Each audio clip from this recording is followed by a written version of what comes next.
আয়নাঘর কিংবা টর্চার সেলের নাম শুনলেই ভয়ে আঁতকে ওঠেন সবাই। এবার ঠিক তেমনি এক ভয়ঙ্কর টর্চার সেলের সন্ধান মিলেছে চট্টগ্রামের চানগা থানা এলাকায়। চাঁদা না পেয়ে কিংবা আধিপত্য বিস্তারে এখানে ভুক্তভোগীদের এনে করা হতো নির্মম নির্যাতন। এর আগেও এই এলাকায় আধিপত্য বিস্তারে প্রকাশ্যে গুলি ছোড়ার একটি ভিডিও ভাইরাল হওয়ার পরপরই সেই সূত্র ধরে ছায়া তদন্তে নামে পুলিশ।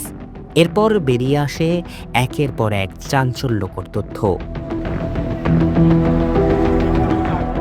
চট্টগ্রামের চানগা থানাধীন ফরিদের পাড়া এলাকায় টর্চার সেলে অভিযান পরিচালনা করে বিপুল পরিমাণ অস্ত্র ও গোলাবারুদ উদ্ধার করেছে চানগা থানা পুলিশ। মূলত গুলি ছোড়ার সেই ভিডিও ভাইরাল হওয়ায় তদন্তে নামে এই টর্চার সেলের সন্ধান পায় পুলিশ। একটা টর্চার সেলে যা থাকে এর চেয়েও বেশি ছিল অস্ত্র এখানে। এ সময় সেখানে কুখ্যাত সন্ত্রাসী বোরহান, সন্ত্রাসী শান্ত মজুমদার, আলামিন সহ ১০ জন সন্ত্রাসীকে গ্রেফতার করা হয়। পুলিশ বলছে এদের এক একজনের বিরুদ্ধে ডাকাতি, চাঁদাবাজি সহ ১৫ থেকে ২০টি করে মামলা চলমান রয়েছে। টর্চার সেলের বিষয়টি সংবাদ সম্মেলনে নিশ্চিত করে পুলিশ, যদিও তাৎক্ষণিক অভিযান পরিচালনা করে পিস্তল বা রাইফেল উদ্ধার করা যায়নি। এছাড়া পলাতক আছে টর্চার সেলের মূল কারিগর শহীদুল ইসলাম প্রকাশ বাইসু।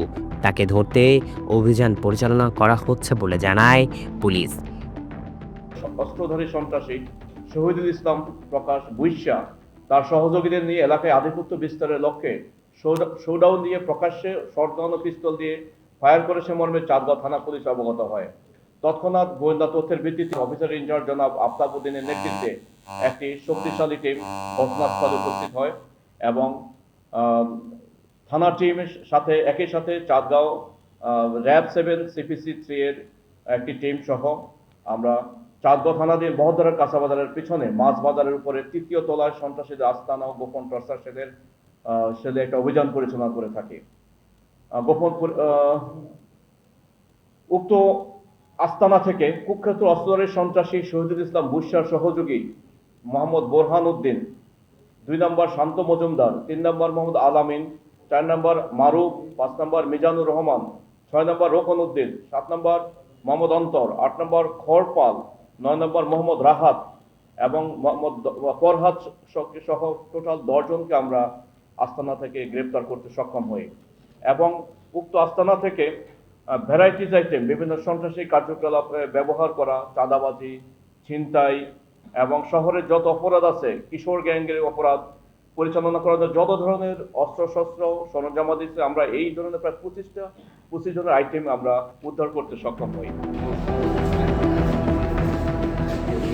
এর আগে ওই ভিডিওতে দেখা যায় এলাকায় আধিপত্য বিস্তার করতে কয়েক রাউন্ড গুলি ছোড়ে সন্ত্রাসী ভাইসু সহ তার সহযোগীরা।